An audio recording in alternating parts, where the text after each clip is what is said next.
Hello and very warm wishes to all the listeners.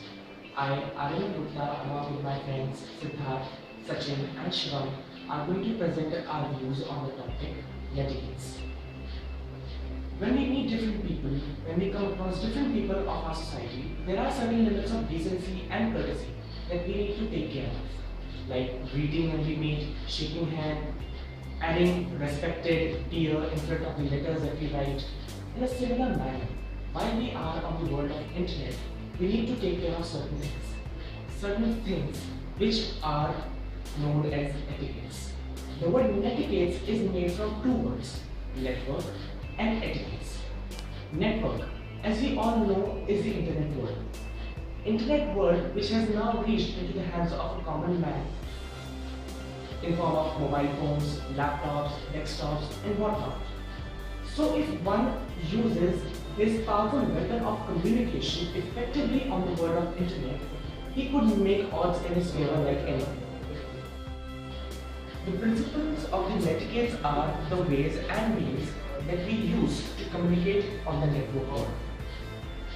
If we are able to use this weapon of communication more effectively, it will not only help us in procuring and finding all the stuff that we want much more easily, but it will also help in creating altogether a different impact on the counterpart, the person whom we are communicating to on the internet, which is equally important, which is as important as we see practically. If at all we are able to convince someone on the world of internet by the weapon of our words, by the weapon of our language, then there will be nothing better than that.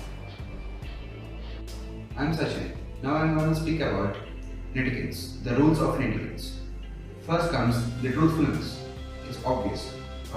Whatever message we have sent to others should be truthful because it may be viable or reliable to others. The second comes no flames. What is a flame first? Okay, now if you insult anyone or comment on anyone so that they may get hurt, it's called a flame. So there should be no flames on online chatting. Third comes spam. Now it's common with all the hackers. Spam is like unsolicited waste of message. It's a message sent to various people on various websites. It's an unwanted waste. The fourth comes proofreading. It's like reviewing your own message before you sending it to others.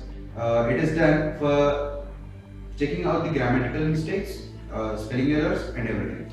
So before you send to anyone, you just recheck your message so that unwanted vocabulary avoiding and without any grammatical and spelling errors. Discretion. Discretion is the user decision about how much information is to be shared with online contacts. It is based on your personal judgment. Personal judgment refers to your decision regarding sharing information. Then comes all caps. Shouting at people in reality and in telecommunication is considered as rude. So, writing text in capital letters is also considered as shouting. Now, why it is considered as shouting? It is considered as shouting because it communicates emphasis with inappropriate connotations.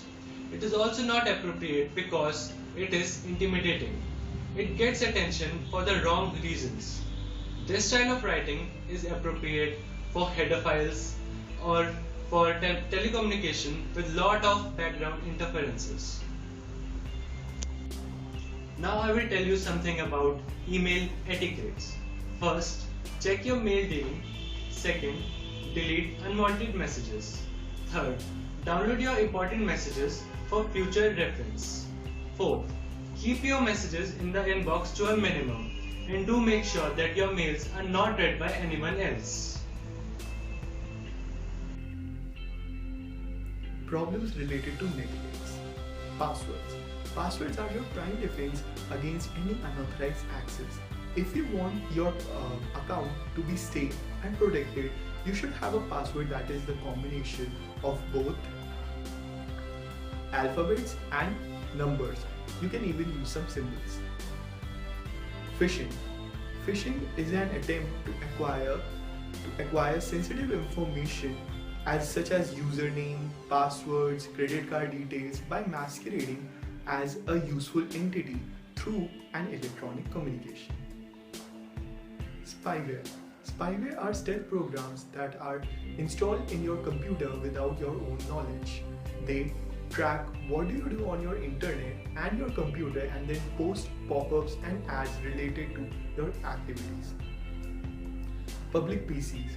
When using a public PC, you should be very careful that you don't save any passwords, accounts, and even the history, because it could be accessed by anyone and your account could be hacked. Computer viruses. Viruses such as worms, Trojan horses are created and installed in your computer so that it could modify, delete your personal data.